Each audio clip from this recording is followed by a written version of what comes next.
మమ్మల్ని మిక్కిలిగా ప్రేమించే మా ప్రియమైన పరలోకపు తండ్రి, ఈ సంవత్సరంలో మొదటి దినాన ఈ రాత్రి వేళ మేమందరము మీ పాద సన్నిధిలో చేరి ఈ కొద్దిసేపు మా అందరి ఆత్మలను రక్షించుటకు శక్తిగల మీ మాటలు వినుటకు ఆసక్తితో చేరి ఉండగా, మీ మహిమార్థమై మా అందరి ఆత్మీయ జీవితపు అభివృద్ధికై ఈ మాటలన్నిటినీ మా అందరి హృదయాలలో మేము భద్రపరుచుకొని ఫలించుటకు సహాయం చేయమని మీ సహాయాన్ని అర్థిస్తూ, మీ ప్రియకుమారుడు మా అందరి ప్రభు ప్రియరక్షకుడైన యేసు ప్రభు వారి పవిత్రమైన నామంలో ఈ ప్రార్థన సమర్పిస్తున్నాను తండ్రి, ఆమేన్. ప్రియమైన దేవుని వాళ్ళారా, మరొకసారి ఈ పరిసర ప్రాంతాలకి తన మహిమగల మాటలు అందించుటకు దేవుడు హైదరాబాద్ నుండి క్షేమంగా నన్ను ఇక్కడికి చేర్చినందుకు, ఈ సంవత్సరంలో మొదటి దినం మీ అందరితో ఈ వాక్య సన్నిధిలో గడుపుటకు ఆయన నాకు అనుగ్రహించిన కృపను బట్టి ఆనందిస్తూ, వాక్యాన్ని ప్రేమించి వాక్యం కొరకు దాహము కలిగిన వారుగా ఇక్కడికి వచ్చిన మీ అందరికీ నా హృదయపూర్వక వందనములు ప్రభు అయిన యేసు ప్రభు వారి ప్రశస్తమైన నామంలో తెలియజేస్తున్నాను. ప్రియులారా,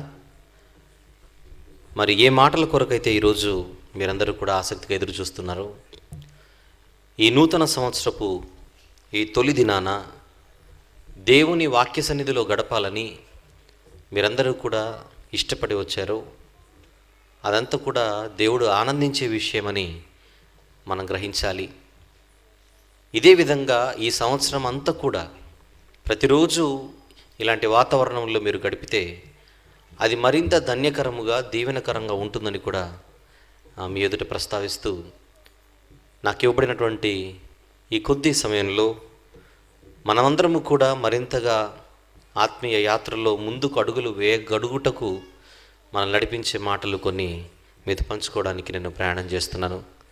జాగ్రత్తగా ప్రతి ఒక్కరూ ప్రతి మాట కూడా ఆలోచిస్తూ ఆలకించవలసిందిగా మనం చేస్తున్నాను. ప్రియులారా, మంచి మాటలు అందించే ముందుగా ఒక చిన్న ప్రశ్న అడిగితే బాగుంటుందని నా ఉద్దేశం. నేను ప్రశ్న అడిగానంటే ఏదో చెప్పలేని ప్రశ్న, పెద్ద ప్రశ్న, ఏదో గ్రూప్ ఎగ్జామ్స్కి సంబంధించిన ఇంటర్మీడియట్ బోర్డ్ ఎగ్జామ్స్, యూనివర్సిటీ అంత ఫీల్ ఏమవ్వకండి. ఎవరైనా చెప్పగలిగే సింపుల్ ప్రశ్న అడగమంటారు వద్దా? రెడీనా? ఈరోజు ఇది న్యూ ఇయర్ డే కదా. ఇప్పుడు నా ప్రశ్న, క్రిస్మస్ అయిపోయిందా లేదా? అయితే ఇప్పుడు ప్రశ్న, క్రిస్మస్ ముందా న్యూ ఇయర్ ముందా? అది చెప్పండి, అంతకంటే నాకేం అవసరం లేదు, జవాబు చెప్పండి. క్రిస్మస్ ముందా న్యూ ఇయర్ ముందా? క్రిస్మసే కదా. చూసారా ఎంత అబద్ధం ఆడేశారు మీరు. క్రిస్మస్ అయిపోయింది కదా. ఏ సంవత్సరపు క్రిస్మస్ అయిపోయింది? 2015 అయిపోయింది. ఇది 2016 కదా. మరి క్రిస్మస్ ముందంటారేంటి? సరే, ఇప్పుడు బాగా అడుగుతాను, సరిగ్గా వినలేదేమో ప్రశ్న, నాదే తప్పు, మళ్ళీ అడుగుతాను. క్రిస్మస్ ముందా న్యూ ఇయర్ ముందా? చూసారు, మళ్ళీ అబద్ధం ఆడారు. వారం కిందటే కదా మీరు క్రిస్మస్ చేసుకుంది. మొన్న క్రిస్మస్ చేసుకొని మళ్ళీ న్యూ ఇయర్ ముందు అంటారేంటి? అంటే కొన్ని ప్రశ్నలు ఎట్లుంటాయంటే, అవునన్నా బాధనే, కాదన్నా బాధనే, అలాగుంటాయి. అలాంటి ప్రశ్నలు ఇది ఒకటి అనమాట.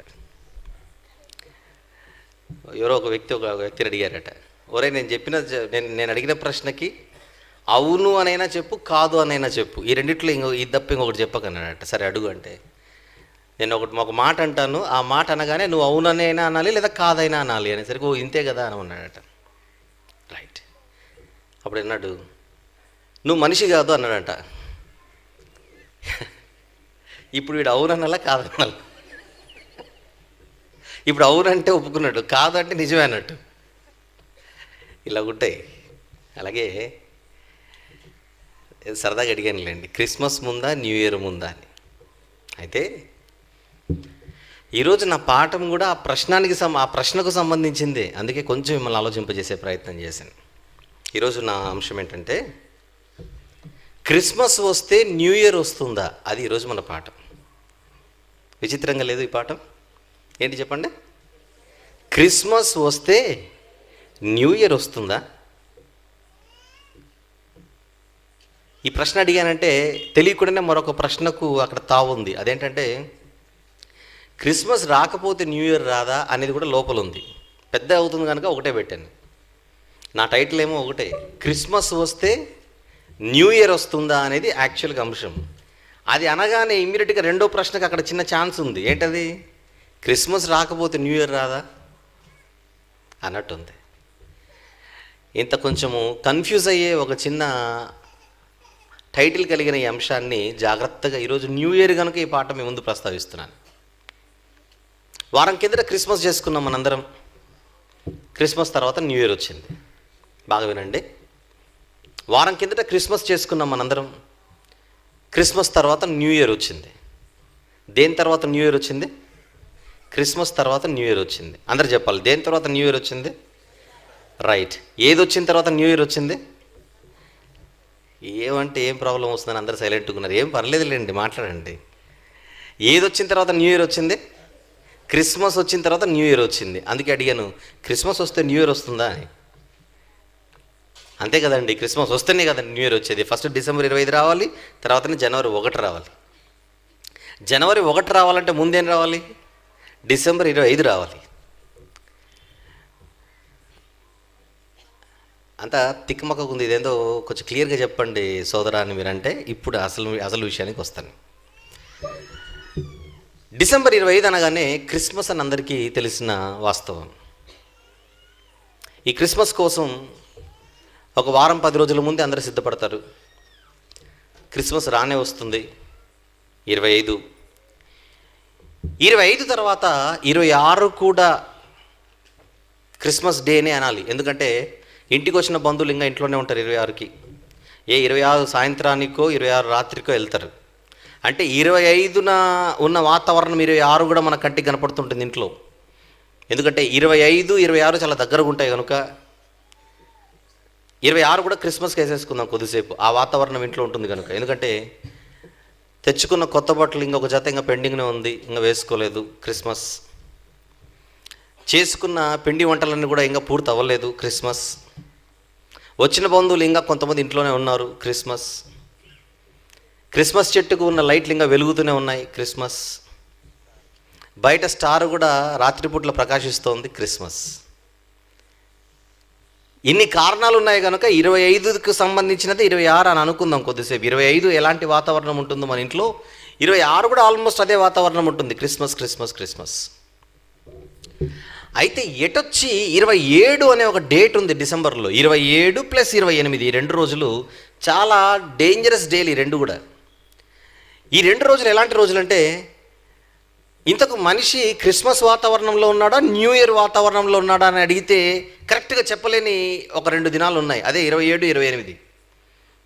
2 రోజుల కిందట అయిపోయిన క్రిస్మస్ మూడ్లో నువ్వు ఉన్నావా, 2 రోజులకు వస్తున్న న్యూ ఇయర్ మూడ్లో నువ్వు ఉన్నావా అని అడిగితే కరెక్ట్గా చెప్పలేడు. ఇప్పుడు అయిపోయిన క్రిస్మస్కి సంబంధించిన విషయాలు ఇంకా మైండ్లో తిరుగుతూ ఉంటాయి. ఆ మూడ్లో కూడా ఉంటాడు ఒక 50%. రాబోతున్న న్యూ ఇయర్ కొరకు ప్రణాళికలు రూపొందించుకుంటూ న్యూ ఇయర్ కొరకు ఎదురు చూస్తుంటాడు. అదే 27, 28లో. అంటే 27వ తారీఖు, 28వ తారీఖు ఈ 2 దినాలు ఏవైతే ఉన్నాయో, ఈ 2 కూడా సగం క్రిస్మస్వి, సగం న్యూ ఇయర్వి. ఏమంటారు మీరు చెప్పండి? ఎందుకంటే సగం అయిపోయిన పండుగలో ఉంటాం, ఇంకొక సగం రాబోతున్న పండుగలో మనం ఉంటాం కనుక ఈ 2 రోజులు కూడా రెండిటికి సంబంధించినవి అని మనం అనుకుంటే 27, 28 తారీఖులలో ప్రపంచంలో ఉన్న మనుషులందరూ ఎక్కువ మంది ఈ 2 వాతావరణాల మధ్య బ్రతుకుతున్న ఒక 2 దినాలే, ఒక 27, ఒక 28. అందువలన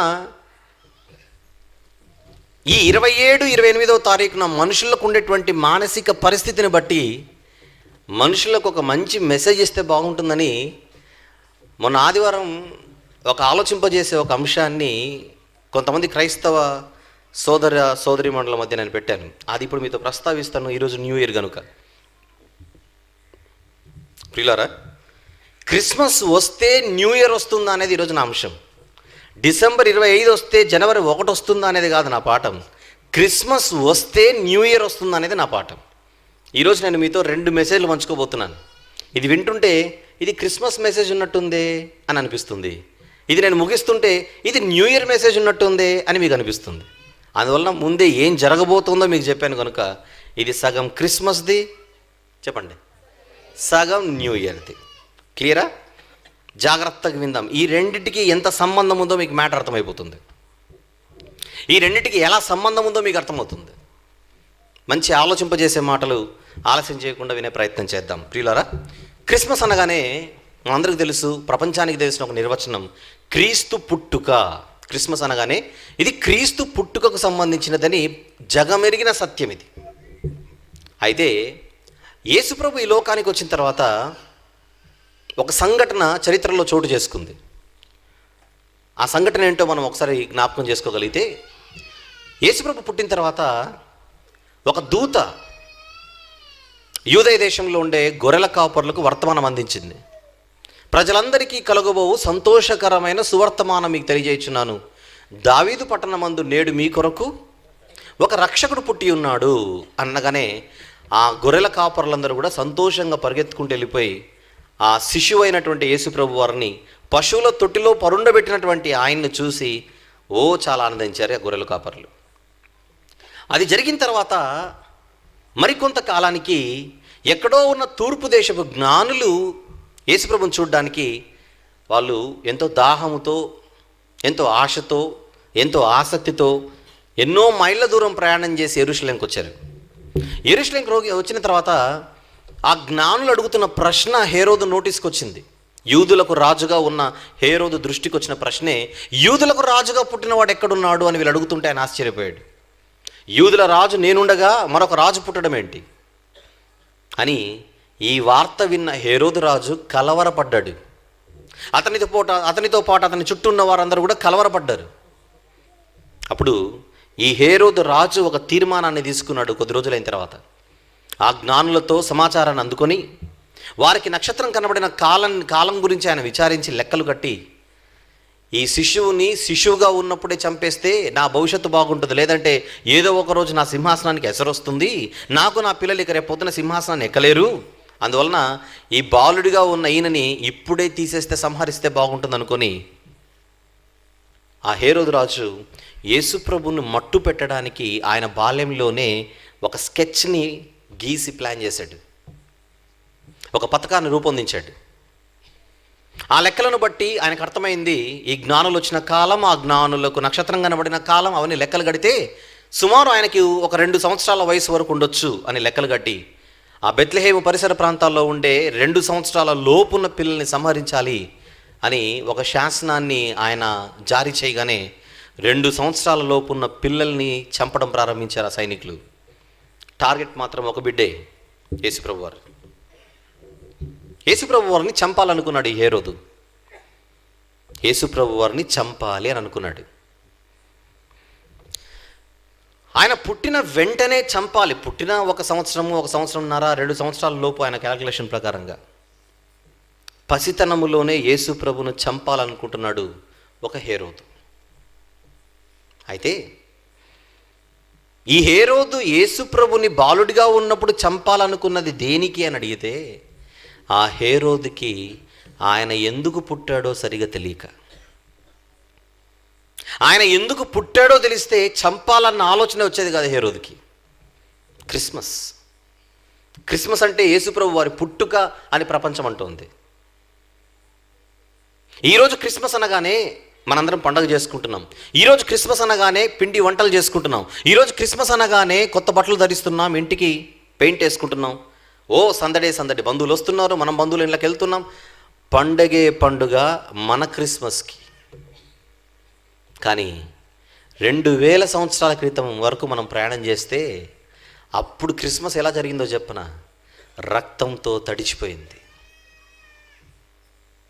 ఈరోజు పండుగలో మనం బ్రతుకుతున్నాము, కానీ 2000 సంవత్సరాల క్రితం క్రిస్మస్ వాతావరణం ఎలాగుందంటే రక్తము కారిపోయిన రక్త తర్పణ జరిగింది ఆ రోజు. రక్తదాహముతో ఒక పరిపాలకుడు క్రిస్మస్ జరిగిందని, మళ్ళీ చెప్తున్నాను, క్రిస్మస్ అంటే క్రీస్తు పుట్టాడని, క్రిస్మస్ వచ్చిందని రక్తాన్ని చిందించాలనుకుంటున్నాడు ఒక పరిపాలకుడు భయపడిపోయి. ఈరోజు జరుగుతున్న క్రిస్మస్కి, 2000 సంవత్సరాల క్రితము జరిగిన క్రిస్మస్కి చాలా తేడా ఉంది. పుట్టాడని మనం పండుగ చేసుకుంటున్నాం, పుట్టాడని హత్యకు కుట్ర పన్నుతున్నాడు ఒక రాజు.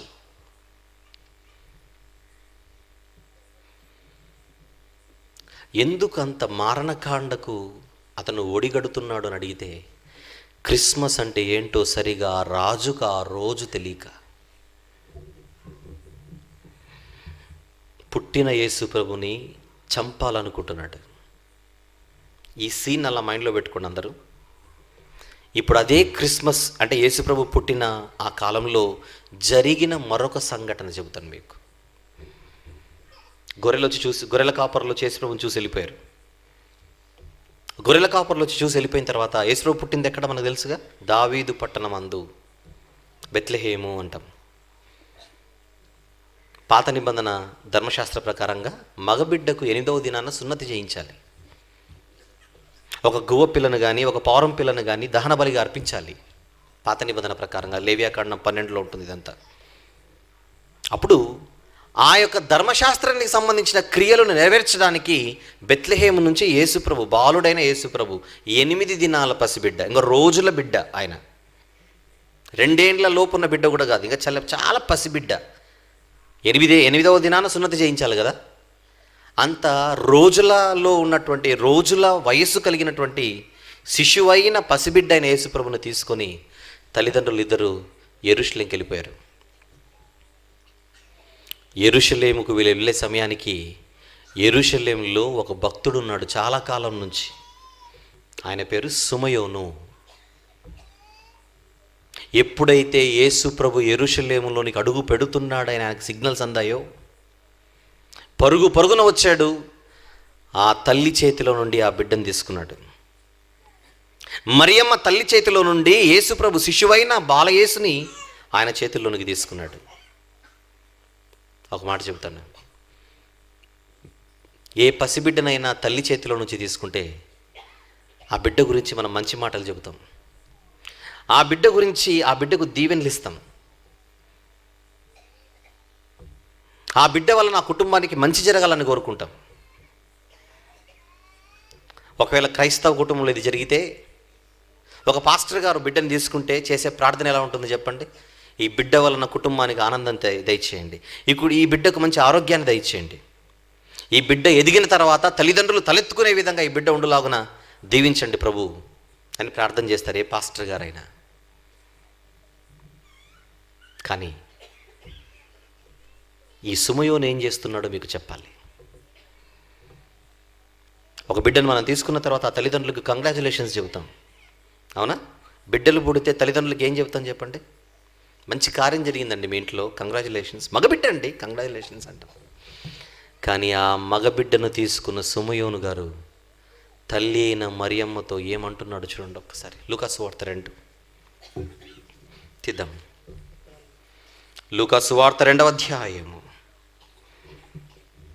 34వ వచనం చూద్దాం ఒకసారి. లూకా సువార్త 2వ అధ్యాయము 28వ వచనములో చివరి మాట, తన చేతులలో ఆయన నెత్తుకొని ఇప్పుడు 34వ వచనంలో ఏమంటున్నాడు? తల్లిదండ్రులతో, సుమయోను వారిని దీవించి, ఇదిగో అనేక హృదయాలోచనలు బయలుపడినట్లు ఇశ్రాయేలులో అనేకులు పడుటకును తిరిగి లేచుటకును వివాదాస్పదమైన గుర్తుగా ఈయన నియమింపబడి ఉన్నాడని ఒక సంచలనాత్మకమైనటువంటి భవిష్యత్తుని చెప్పేశాడు తల్లికి అక్కడ. అమ్మ, నీ కొడుకు భవిష్యత్తు ఎలా ఉంటుందో నీకు చెబుతున్నాను అంటున్నాడు అక్కడ. యోసేపు మరియమ్మలతో ఆ శిశువుని ఎత్తుకున్న ఆయన చేతిలో ఉన్నటువంటి బిడ్డను చూపిస్తూ ఈయన భవిష్యత్తులో వివాదాస్పదమైన గుర్తుగా ఉంటాడని చెబుతూ 35వ వచనంలో ఆయన అంటున్న మాట ఈ రాత్రి మీరు చూడాలి. మరియు అమ్మా మరియా, నీ హృదయములోనికి ఒక ఖడ్గము దూసుకొని పోవును. కన్న తల్లి ఆ బిడ్డకు జన్మనిచ్చి పట్టుమని 10 రోజులు కాలేదు ఇంకా. మరియమ్మ తల్లి ఆ మగబిడ్డకు జన్మనిచ్చి పట్టుమని 10 రోజులు కాలేదు, 10 రోజులకు ముందే ఒక భక్తుడు ఆయనను చేతిలో తీసుకొని, ఈ బిడ్డ వలన భవిష్యత్తులో నీకేం జరుగుతుందంటే, ఒక ఖడ్గము నీ హృదయములోనికి దూసుకొని వెళ్ళిపోతుంది. ఒక మాటలో చెబితే, ఈ బిడ్డ వలన నీ గుండెలు పగులుతాయి అంటున్నాడు ఆయన. తల్లితో ఈ బిడ్డ ఎదిగిన తర్వాత నీ గుండెలు పగిలే ఒక సంఘటన నువ్వు చూస్తావు. మిమ్మల్ని అడుగుతున్నాను, ఒక తల్లి కొడుకు విషయంలో నిజంగా గుండె ఆగిపోయేంత పరిస్థితి ఎప్పుడు జరుగుతుందో చెప్పండి.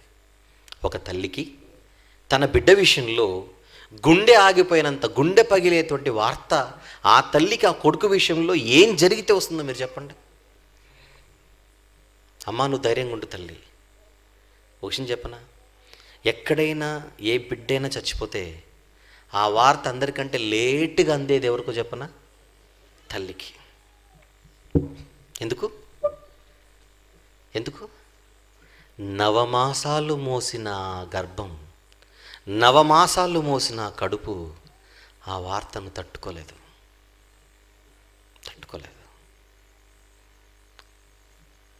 అందరికీ చెప్పి ఫైనల్గా తల్లిని ఆ యొక్క స్థితిని బట్టి ఆవిడను మానసికంగా సిద్ధపరుస్తారు. ఆ వార్త చెప్పడానికి ఆవిడను మెంటల్గా ప్రిపేర్ చేసే ఒక కార్యక్రమాన్ని మీరు ఆలోచించండి.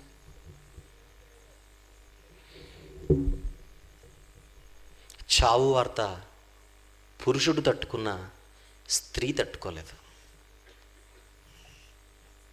భర్త చనిపోయినా, బిడ్డ చనిపోయినా ఆ స్త్రీకి ఆ సమాచారాన్ని ఉన్నపాటును ఎవరు ఇవ్వరు. ఆవిడ తట్టుకోలేదు. హైదరాబాదులో ఒక 2 ఏళ్ల కిందట, ఒక సంవత్సరాల కిందట నాకు తెలిసిన ఒక సోదరుడు చనిపోయాడు.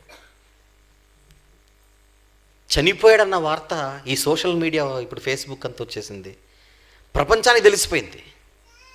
ఆ వార్త వినగానే ఎక్కడెక్కడో ఉన్న వాళ్ళందరూ కూడా ఆ సోదరుడు ఉన్న ప్రదేశానికి వచ్చేసారు.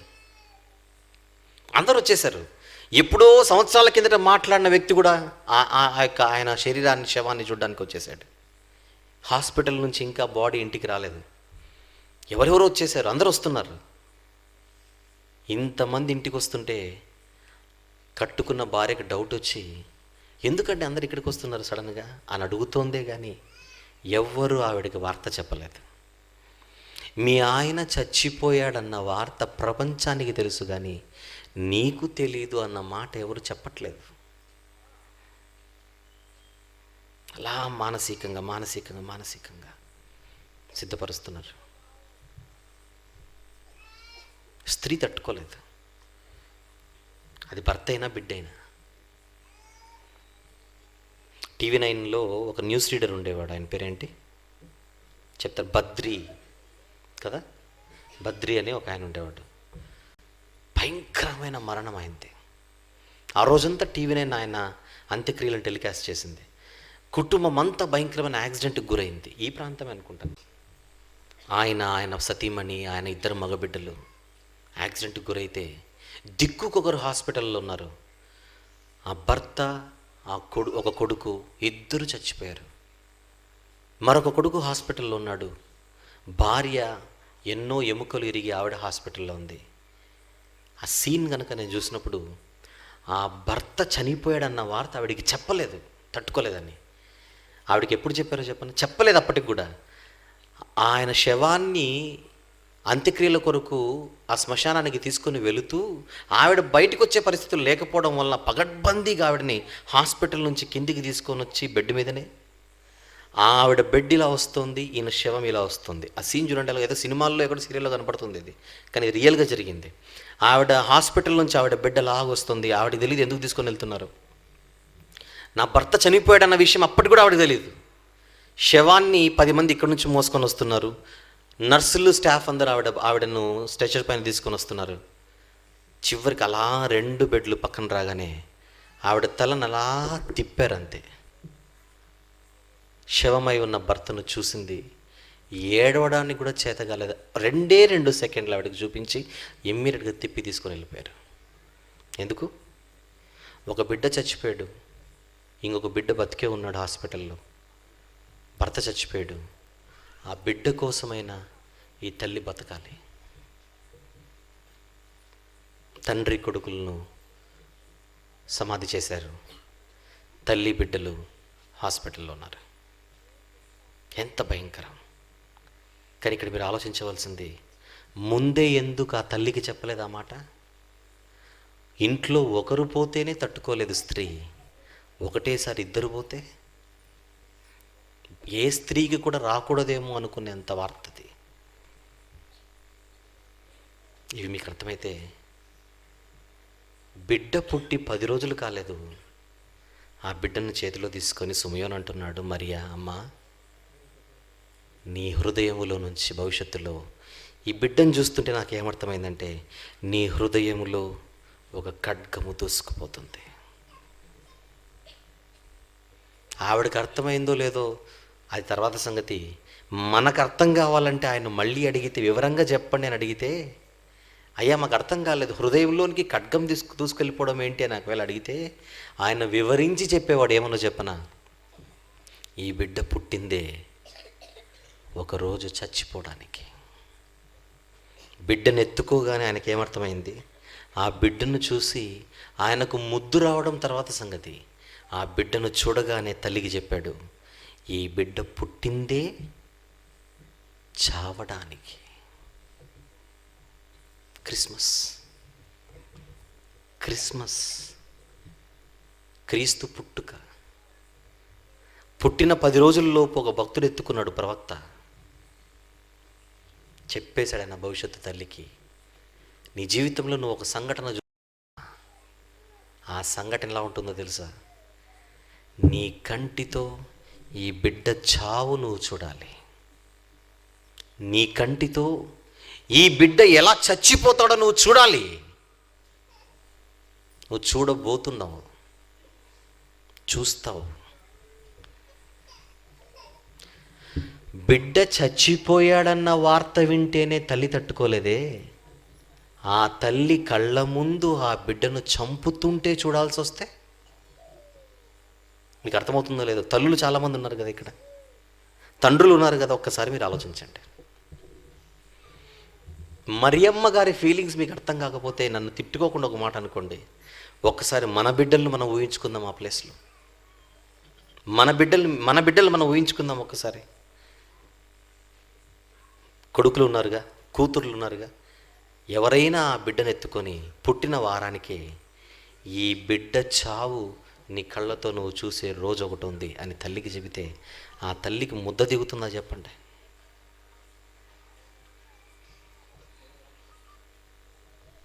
అదే జరిగింది. సుమయోను ఒక మాట క్లియర్గా చెప్పాడు, క్రిస్మస్, యేసుప్రభు పుట్టడం. ఆయన పుట్టిందే చావడానికి, ఆయన పుట్టిందే చచ్చిపోవడానికి. యేసుప్రభు ఎందుకు పుట్టాడు చెప్పండి? మరణించడానికి. మరణించాలి అంటే పుట్టాలి, అంతే కదండి. మీరు ఏదో పెద్ద ఎక్కువ చెప్పేస్తున్నారు. పుట్టినవాడు గిట్టక తప్పదు అంటారేంటి? ఆ టైపు చావు కాదు అయింది. మనం కూడా చేస్తాం, మనం పుట్టింది ఏదో ఒక రోజు చావడానికి. మన చావుకు ఆయన చావుకు చాలా తేడా ఉంది.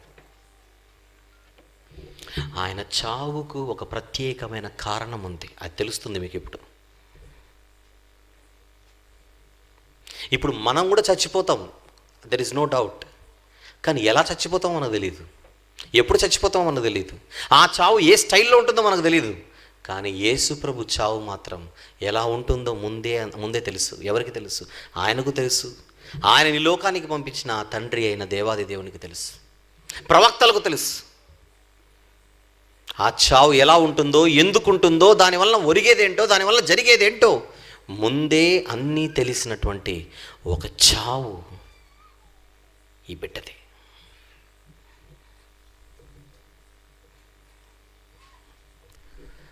ఈ రహస్యం ఎవరికి తెలీదు? హేరోదు రాజుకు తెలియక చావడానికే పుట్టిన ఆయన్ని చంపాలనుకుంటున్నాడు అమాయకంగా. ఎవరిని టార్గెట్ చేశాడు ఈయన హేరోదు? ఎవరిని టార్గెట్ చేశాడు? యేసుప్రభుని టార్గెట్ చేశాడు. ఏం చేయాలని టార్గెట్ చేశాడు? చంపాలని టార్గెట్ చేశాడు. ఎవరిని చంపాలని టార్గెట్ చేశాడు? చావడానికే వచ్చిన ఆయన చంపాలని టార్గెట్ చేస్తున్నాడు. పిచ్చోడు కాకపోతే ఎవరు చెప్పండి? హేరోదు. హేరోదు పక్కన సుమియోను కనుక ఉంటే ఆ రోజు ఏం చెప్పేవాడు చెప్పనా? ఓరి పిచ్చోడా, ఆయన పుట్టిందే చావడానికి, చావడానికి వచ్చినోడిని చంపాలని ట్రై చేస్తున్నావు, నీకు తెలివి లేదా అని అడిగేవాడు.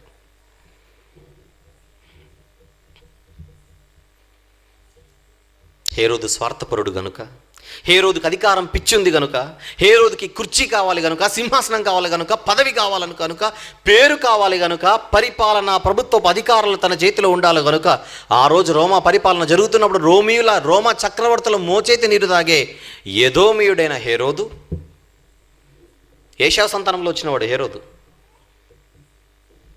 యాకోబు సంతానం కాదు, ఏషావు సంతానం. ఆ హేరోదు సింహాసనం పోతుందేమో, అసలు రాజు వచ్చాడని భయపడి కలవరపడి ఆ బిడ్డను హతమార్చాలని ప్లాన్ చేస్తున్నాడు. రక్తం కళ్ళ చూడ్డానికి ఎర్రని వాడుగా పేరుగాంచిన ఏషావు, ఆయన పేరు ఎదోము. ఆ ఎర్రని వాని కడుపులో నుంచి వచ్చిన ఒక హేరోదు ఎర్రని రక్తాన్ని ప్రేమిస్తున్న ఒక క్రూరుడు.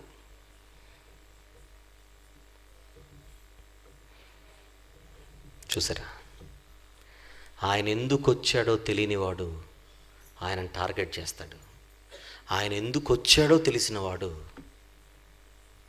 ముందే మెంటల్గా ప్రిపేర్ అయిపోతాడు. ఆయన వచ్చిందే దీనికి. ఆయన స్తుతికి పాత్రుడు, స్తోత్రార్హుడు, స్తుతిస్తున్నాడు, కొనియాడుతున్నాడు. ప్రజలకు రక్షణ వచ్చేసిందని కొనియాడుతున్నాడు సుమయోను అక్కడ.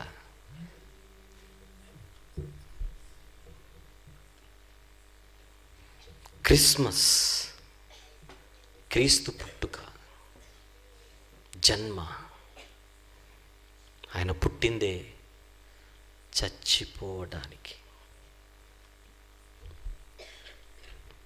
క్రిస్మస్ అంటే ఎంత సీరియస్గా ఉందో చూడండి, ఎంత సీరియస్గా ఉందో చూడండి. మనం ఏదో సరదాగా ఎగిరేసాం కదా, ఎగిరేసాం, పాటలు పాడాం, అని చేసేసాం. ఫిలిప్పీలకు రాసిన పత్రిక చూద్దాం, మంచి మాట. 2వ అధ్యాయం, ఫిలిప్పీ పత్రిక 2వ అధ్యాయం.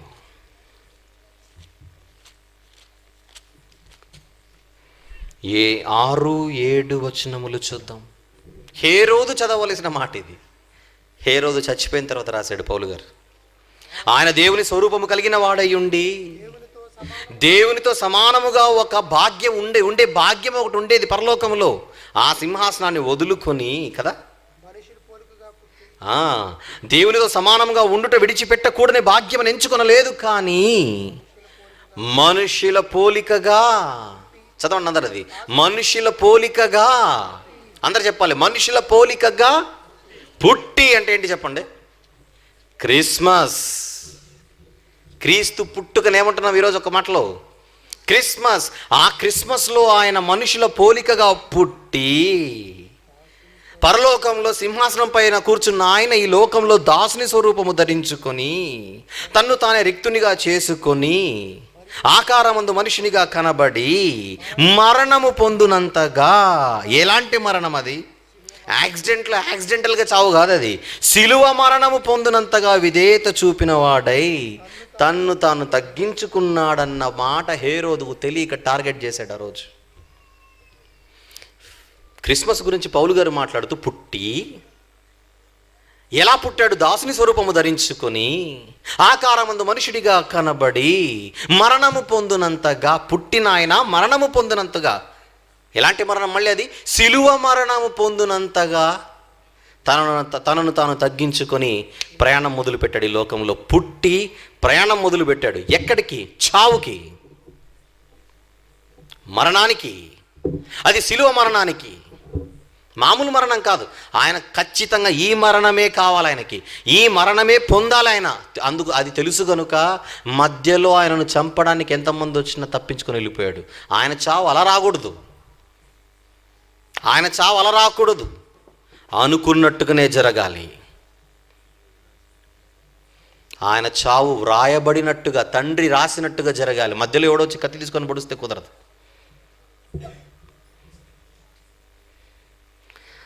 ఆయనను నలుగగొట్టుటకు యెహోవాకు ఇష్టమాయెను. నీ కొడుకును ఎందుకు పుట్టించావు ప్రభు అంటే నలగగొట్టడానికి అంటాడు తండ్రి. ఆయన పుట్టింది చావు దగ్గరికి నడవడానికి. నడుస్తున్నాడు చావు దగ్గరికి, నడుస్తున్నాడు చావు దగ్గరికి. హేరోదు వచ్చాడు పిచ్చోడు, నేను చంపుతానంటున్నాడు. నువ్వెందుకు అలా చంపేది? ఆయన చావుకి వెళ్ళిపోతున్నాడు అక్కడ. మరికొన్ని సందర్భాల్లో శాస్త్రులు పరిచయాలు వీళ్ళు ఎత్తుకుంటున్నారు రాళ్ళు. మీకెందుకు అంత బాధ? ఆయన వెళ్ళేదే అక్కడికి.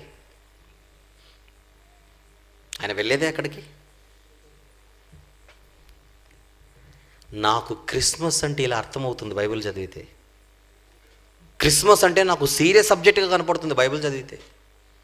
క్రిస్మస్ అంటే మీకు పుట్టుక కనపడిందేమో, నాకు చావు కూడా కనపడుతుంది సుమియోను కనపడినట్టుగా. మనం ఏం చేసాం? పుట్టుక వేరు, చావు వేరు. అందుకే క్రిస్మస్ వేరు, గుడ్ ఫ్రైడే వేరు. అవునా? డిసెంబర్లో ఆయన చావు గురించి మాట్లాడకూడదు, మార్చి ఏప్రిల్లో ఆయన పుట్టుక గురించి మాట్లాడకూడదు. ఎంత ఫిక్స్ అయిపోయినాం చూడండి మనం.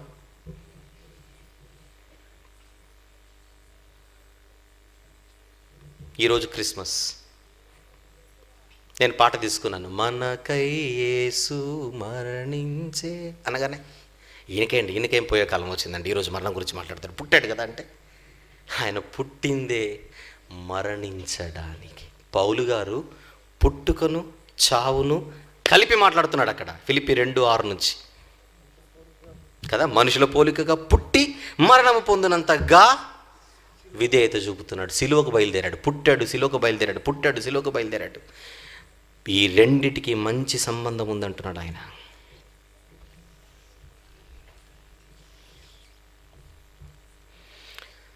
ఒక 2 వారాల కిందట ఒక సెమీ క్రిస్మస్ కోసం, గ్రాండ్ క్రిస్మస్ కోసం నన్ను ఒక చోటికి ఇన్వైట్ చేశారు వాక్యం చెప్పమని.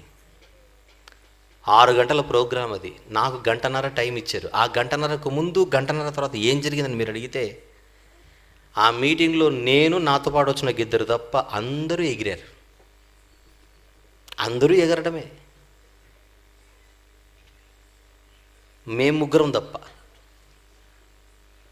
అంటే క్రిస్మస్ అంటే ఎగరాలనుకుంటున్నారు, క్రిస్మస్ అంటే అరవాలనుకుంటున్నారు, క్రిస్మస్ అంటే అదొక ప్రోగ్రాం అయిపోయింది. ఆట కావాలా, పాట కావాలా, 2 కలిపి కావాలా, అది ఆ ప్రోగ్రాం. ఇక్కడ చూస్తే కళ్ళు తిరిగే మాటలు ఉన్నాయి. అసలు ఈ యాంగిల్లో మీరు క్రిస్మస్ని ఆలోచించండి కొద్దిసేపు. ఈ కోణంలో మీరు క్రిస్మస్ ఆలోచిస్తే మీలో ఎవ్వరికి కూడా ఇది అర్థమైతే బట్టల షాప్కి వెళ్ళి బట్టలు కొనుక్కోవాలన్న ఆలోచనే రాదు మీకు. ఆయన చావడానికి వచ్చి ఆ చావు కోసం మీరు బట్టలు కొనుక్కుంటున్నారేంటి? ఇప్పుడు నేను అడగాలి, ఏమండి ఇంట్లో మీరు మొత్తం కొత్త పెయింట్ వేశారు, కొత్త బట్టలు, కొత్త పెయింట్, అన్నీ కొత్తవే, ఏంటి అదిరిందయ్యా అని నేనంటే, ఏం లేదండి మా ఇంట్లో మా నాన్నగారు ఈరోజు హాస్పిటల్లో యాక్సిడెంట్ అయి ఉన్నాడు, అందుకే మా ఇంటికి పెయింట్ వేస్తున్నాను. మీరేంటండి ఆర్ఎస్ బ్రదర్స్లో కనపడుతున్నారు? ఏం లేదండి మా అమ్మగారికి యాక్సిడెంట్ అయింది, రేపు మాపు అన్నట్టుంది, అందుకే బ్రదర్స్ దగ్గరకు వచ్చి అంటారు ఎవరైనా? అమ్మ చావు దగ్గర పెట్టుకొని బట్టలు కొంటాడు ఎవడైనా? నాన్న చావు దగ్గర పెట్టుకొని ఎవడైనా ఇంటికి పెయింట్ వేసుకుంటాడా? క్రీస్తు చావుతో ముడిపడి ఉన్న పుట్టుకను తీసుకొని తెలియకుండానే మనం ఎంజాయ్ చేస్తున్నాం చూడండి.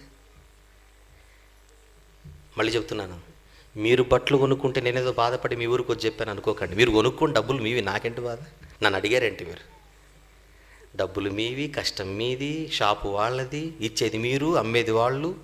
మీరేమన్నా చేసుకోండి, ప్రాబ్లం లేదు. కానీ మీరేమి చేసినా క్రిస్మస్ని ఇలా ఆలోచించండి అని మాత్రం అడుగుతున్నాను.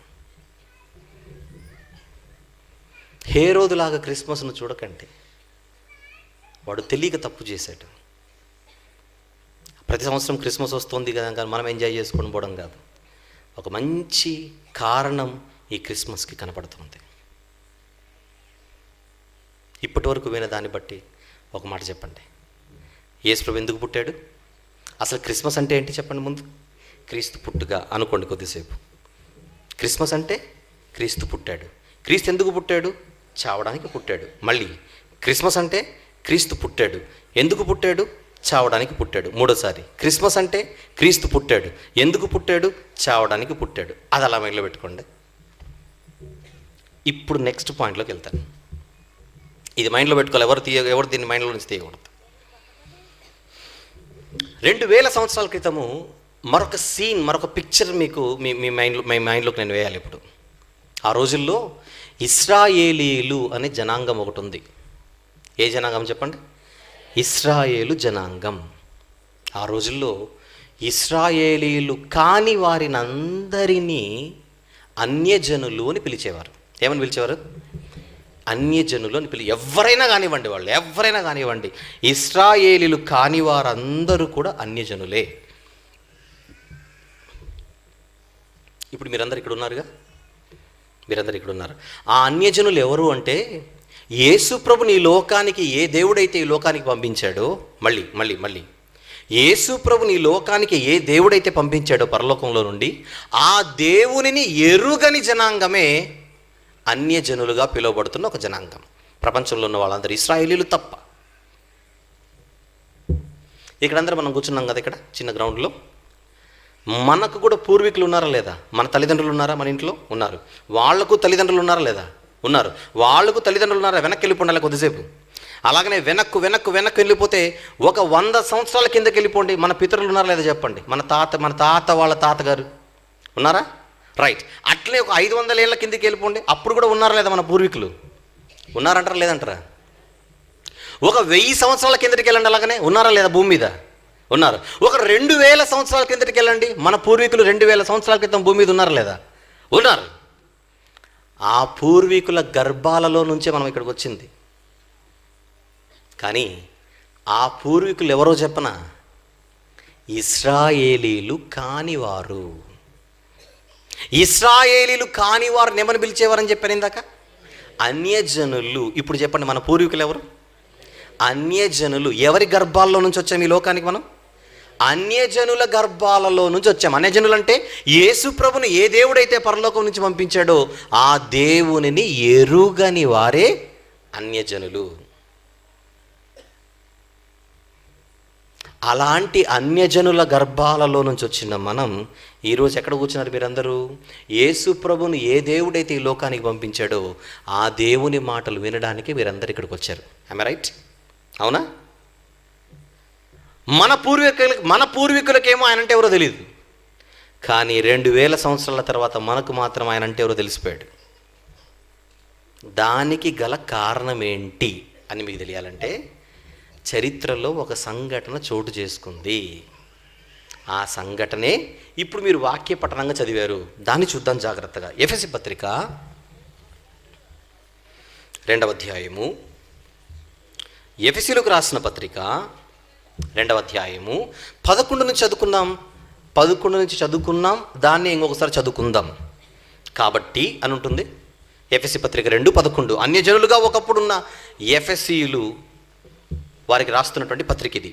కాబట్టి మునుపు శరీర విషయంలో అన్యజనులయ్యుండి శరీరమందు చేతితో చేయబడిన సున్నతి గలవారనబడిన వారి చేత, సున్నతి చేయబడిన వారి చేత, సున్నతి గలవారు అనబడిన వారి చేత అంటే ఇశ్రాయేలీలు, సున్నతి గలవారు అనబడిన వారి చేత సున్నతి లేని వారు అనబడిన మీరు ఆ కాలమందు ఇశ్రాయేలుతో సహపౌరులు కాక పరదేశులను, వాగ్దాన నిబంధనలు లేని పరజనులను, నిరీక్షణ లేని వారును, లోకమందు దేవుడు లేని వారునై ఉండి క్రీస్తుకు దూరస్తులై ఉంటిరని మీరు జ్ఞాపకము చేసుకోండి. మీ మీ మీ గతాన్ని ఒకసారి జ్ఞాపకం చేసుకోండి. మర్చిపోకండి, గతాన్ని మర్చిపోకండి. జీవితంలో గతాన్ని మర్చిపోకండి. జీవితంలో గతాన్ని మర్చిపోకపోతే భవిష్యత్తు బాగుంటుందని చెప్తున్నాడు పౌలు గారు ఇక్కడ. మన జీవితంలో చాలా ఇంపార్టెంట్. గతాన్ని మర్చిపోకూడదు. ఒకప్పుడు పేదరికంలో ఉండి కొంచెం టైం బాగుండి కొంచెం జాగ్రత్తగా సెటిల్ అయిపోయారు అనుకోండి, ఆ సెటిల్ అయిపోయిన వాళ్ళకి గతం గుర్తుంటే బాగుపడతారా, గతాన్ని మర్చిపోతే బాగుపడతారా చెప్పండి? గతం గుర్తుండాలి. పేదరికం ఏంటో గుర్తుంటే, పడిన కష్టాలు ఏంటో గుర్తుంటే భవిష్యత్తులో మరి ఆ స్థితిలోనికి జారి పడిపోకుండా జాగ్రత్త పడతారు. గతము గుర్తుండడం మంచిది అని మనకు తెలిసినట్టుగా పౌలు గారు కూడా ఈ అన్యజనులుగా ఉన్న ఎఫెసీయులకు ఒకప్పుడు ఈరోజు ప్రభులోనికి వచ్చిన వీళ్ళకు ఆయన గుర్తు చేస్తూ 12వ వచనంలో క్రీస్తుకు దూరస్తులై ఉంటిరని మీరు జ్ఞాపకం చేసుకునుడి. 13వ వచనం. అయినను మునుపు దూరస్తులైన మీరు ఇప్పుడు క్రీస్తు యేసు నందు. క్రీస్తు ఎవరు? హేరోదు చంపాలనుకున్నవాడు. క్రీస్తు ఎవరు? ఒక పసిబిడ్డగా ఈ లోకంలో పుట్టిన తర్వాత పడుకోవడానికి చోటు లేక పశువుల తొట్టులో పరుండబెట్టబడినవాడు. క్రీస్తు ఎవరు? సుమయోను ఎత్తుకొని చావడానికే పుట్టాడన్నాడే ఆ క్రీస్తు. ఆ క్రీస్తు యేసు నందు 13వ వచనం. క్రీస్తు రక్తము వలన. 13వ వచనం మళ్ళీ చదువుకుందాం. ఆయనను మునుపు దూరస్తులైన మీరు ఇప్పుడు క్రీస్తు యేసు నందు క్రీస్తు రక్తము వలన సమీపస్తులై ఉన్నారు. రక్తం వచ్చిందా? క్రీస్తు రక్తమా? అంటే హేరోదు కత్తి పడింది ఆయన మీద. హేరోదు కత్తి పడగానే రక్తం కార్చబడిందా? అలా కాదు. ఈ రక్తము ఆయన ఎక్కడో చిందించాడు. 15వ వచనం చూద్దాం. 14 చూద్దాము. ఆయన మన సమాధానమై ఉండి మీకును మాకును. ఎవరు మీరు, ఎవరు మేము? అన్యజనులుగా ఉన్న మీకు, ఇశ్రాయేలుగా ఉన్న మాకు, మన ఇద్దరికి మధ్య ఒకప్పుడు ద్వేషము ఉన్నింది.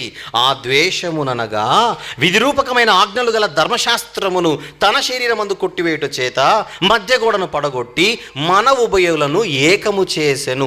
ఇద్దరిని ఏకం చేశాడు. ఇశ్రాయేలీలతో అంతవరకు సమానులుగా సహపౌరులుగా లేని జనాంగానంతటిని తీసుకొని వచ్చి ఇశ్రాయేలీలతో సహపౌరులుగా చేసి మీ ఇద్దరిక మీదట ఒక్కటే.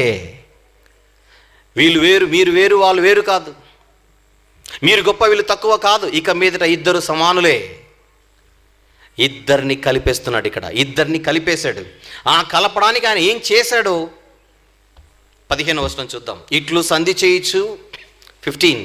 ఇట్లు సంధి చేయొచ్చు ఈ ఇద్దరిని తన యందు ఏం చేశారట?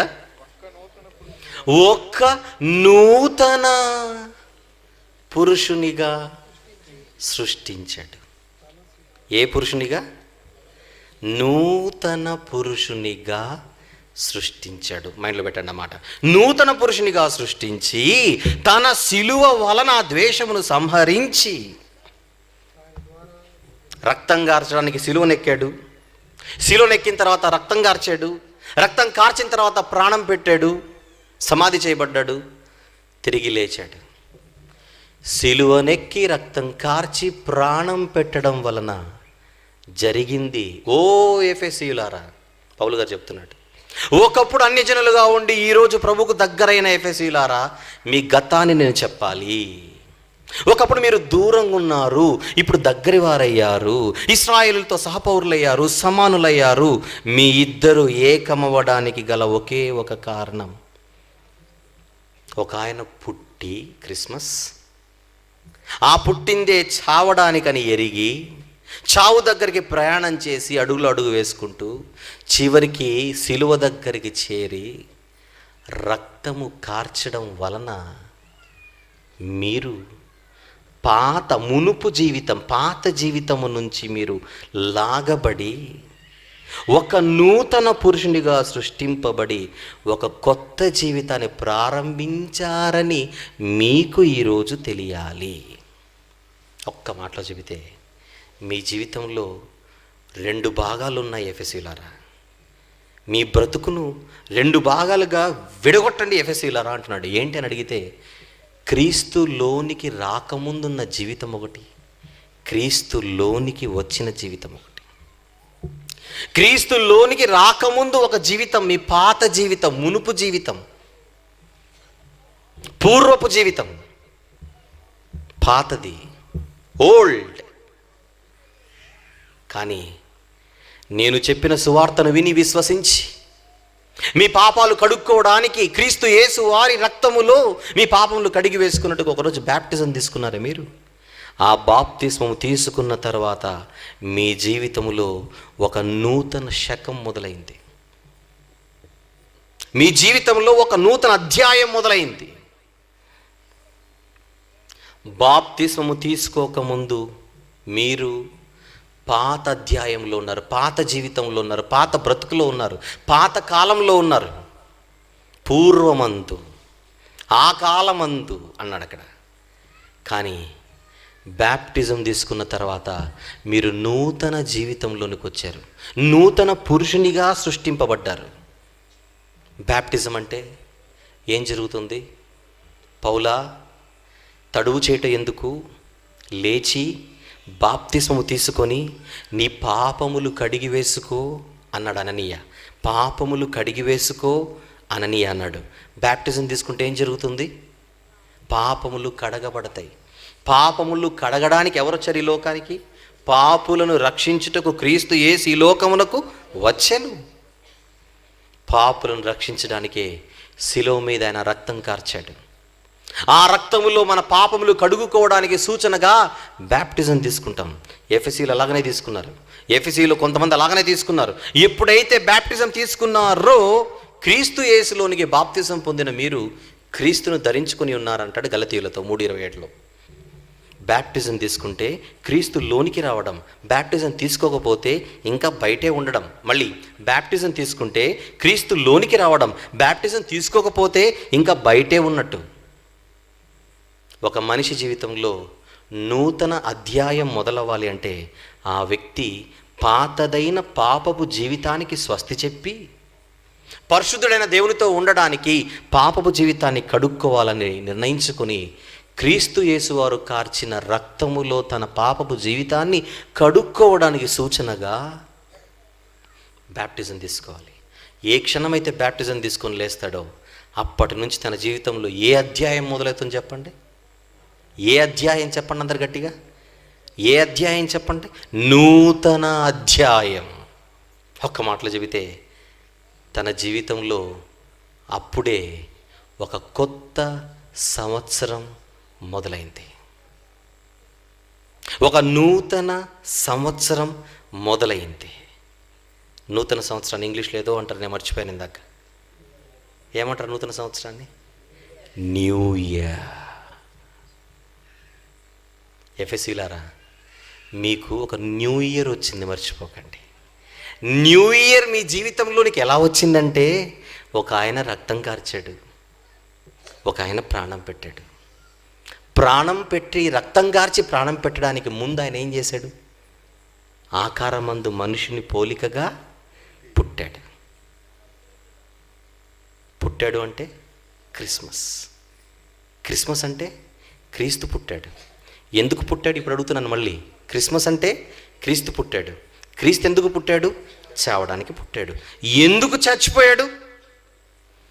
న్యూ ఇయర్ ఇవ్వడానికే చచ్చిపోయాడు. అర్థమవుతుందా మీకు? మనుషుల జీవితాల్లో ఒక నూతన అధ్యాయాన్ని బహుమానంగా ఇవ్వడానికే క్రీస్తు పుట్టి చచ్చిపోయాడు. క్రీస్తు చావాలంటే ఆయన పుట్టాలి.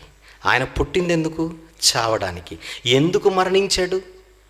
మనుషుల బ్రతుకులలో ఒక నూతన స్థితిని, నూతన పరిస్థితిని, నూతన పురుషుని, నూతన జీవితాన్ని, నూతన స్వభావాన్ని, నూతన గుణాన్ని, నూతన స్వారూప్యాన్ని ఇచ్చి వాళ్ళ జీవితంలో నూతన సంవత్సరాన్ని బహుమానంగా ఇవ్వడానికి. ఎఫెసీలకు వాళ్ళ జీవితంలో ఒక కొత్త సంవత్సరం మొదలైంది ఒకప్పుడు బ్యాప్టిజం తీసుకున్న తర్వాత. ఆ కొత్త సంవత్సరం రావడానికి గల కారణం అంతకుముందు క్రిస్మస్ అనే పుట్టుక జరిగింది కనుక. ఇక్కడ మీలో ఎంతమంది బ్యాప్టిజం తీసుకున్నారో చేయొద్దండి ఒకసారి, మామూలుగా అడుగుతున్నా. మీకు న్యూ ఇయర్ వచ్చేసింది తెలుసా? ఎప్పుడు? గత రాత్రి 12 దాటిన తర్వాత బ్రదర్ అనకండి. చచ్చా, మీరు ఏ రోజైతే బ్యాప్టిజం తీసుకున్నారో అది నెల కిందట, 2 నెలల కిందట, 6 నెలల కిందట, సంవత్సరం కిందట, 6 సంవత్సరాల కిందట, నాకు తెలియదు. ఒక్కసారి ఆ రోజు దగ్గరికి వెళ్ళిపోండి అందరు. మీరు ఏ రోజైతే బ్యాప్టిజం తీసుకున్నారో, నిజంగా పాపాలు కడుక్కోవడానికే మీరు బ్యాప్టిజం తీసుకున్న ఒక రోజు ఉంది, ఆ క్షణమే మీ జీవితంలో మొదలైంది నూతన సంవత్సరం. ఇప్పుడు బ్యాప్టిజం తీసుకున్న వాళ్ళందరూ ఏ ఇయర్లో ఉన్నారో చెప్పనా? న్యూ ఇయర్లోనే ఉన్నారు. ఒకవేళ 10 ఏళ్ల కిందట మీరు బ్యాప్టిజం తీసుకుని ఉంటే 10 ఏళ్ల నుండి మీరు ఏ సంవత్సరంలో ఉన్నారు?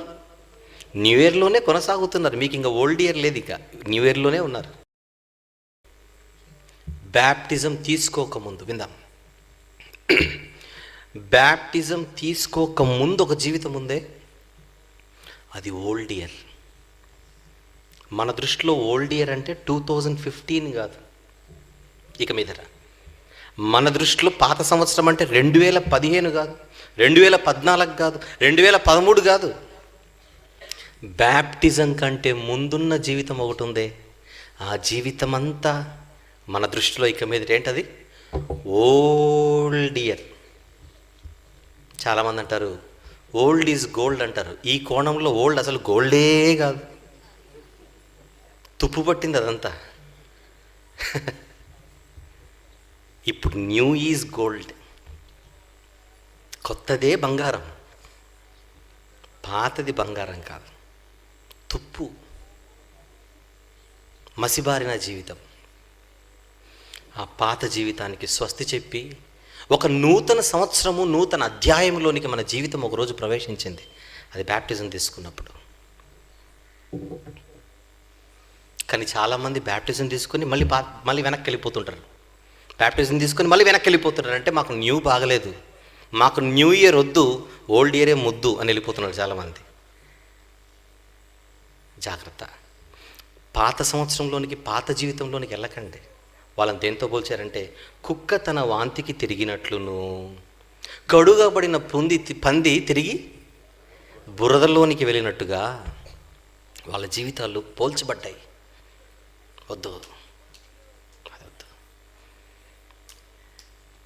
ఇంకా ఇక్కడ బ్యాప్టిజం తీసుకోనని వారు ఉన్నారు కదా, చేయెత్తండి అని నేను అనను. ఎత్తిన తర్వాత మీరు ఫీల్ అవుతారు కనుక, మీకు తెలుసు మీరెవరో. నేను ఒక విషయం చెప్పమంటారు. ఇక్కడ బ్యాప్టిజం ఇంకా ఎవరెవరైతే తీసుకోలేదో వాళ్ళందరితో నేను మాట్లాడుతున్నా. మీ తమ్ముడు అనుకోండి, మీ అన్నయ్య అనుకోండి, ఎవరైనా అనుకోండి, పెద్దవాళ్ళైతే బిడ్డ అనుకోండి, మీ అందరితో మాట్లాడుతున్నా. మీరు ఇంకా బ్యాప్టిజం తీసుకోలేదు కనుక, ఇంకా మీ పాపాలను క్రీస్తు రక్తంలో కడుగుకోలేదు కనుక, మీ జీవితంలో ఇంకా న్యూ ఇయర్ రాలేదు. క్యాలెండర్లో వచ్చింది న్యూ ఇయర్, కొనుక్కొని ఇంట్లో పెట్టుకోండి, ప్రాబ్లం లేదు. కానీ బ్రతుకులో నిజమైన నూతన సంవత్సరం రావాలంటే పాతదైన పాపపు జీవితాన్ని ఖచ్చితంగా క్రీస్తు రక్తములో కడుగుకొని తీరాల్సిందే. అది చేస్తేనే న్యూ ఇయర్ వస్తుంది. బ్యాప్టిజం తీసుకున్నవారు న్యూ ఇయర్ వచ్చింది చాలా చాలా కాలమైంది. మీరు న్యూ ఇయర్లోనే ఉన్నారు. నూతన పురుషునిగా సృష్టించాడు ఆయన. ఆ నూతనత్వాన్ని అలాగనే నిలబెట్టుకోండి అంతము వరకు. మధ్యలో ఒకసారి పాతదానికి వెళ్ళి పలకరించేసి వస్తానన్నారు అనుకోండి, మీరు అలా వెళ్ళాలి, ఆయన రావాలి. అప్పుడు ఎట్లుంటుందో సీన్ ఒకసారి చూడండి. ఒక్కసారి హలో అనడానికి వెళ్ళారనుకోండి, అప్పుడు ఏసులో రావాలి. ఆయన ఎప్పుడు వస్తారో డేట్ చెప్పలేదు, మనం ఎప్పుడు పోతామో డేట్ చెప్పలేదు. ఈ రెండు డేట్లు మన చేతిలో లేవు. ఉంటే బాగానే ఉండేది.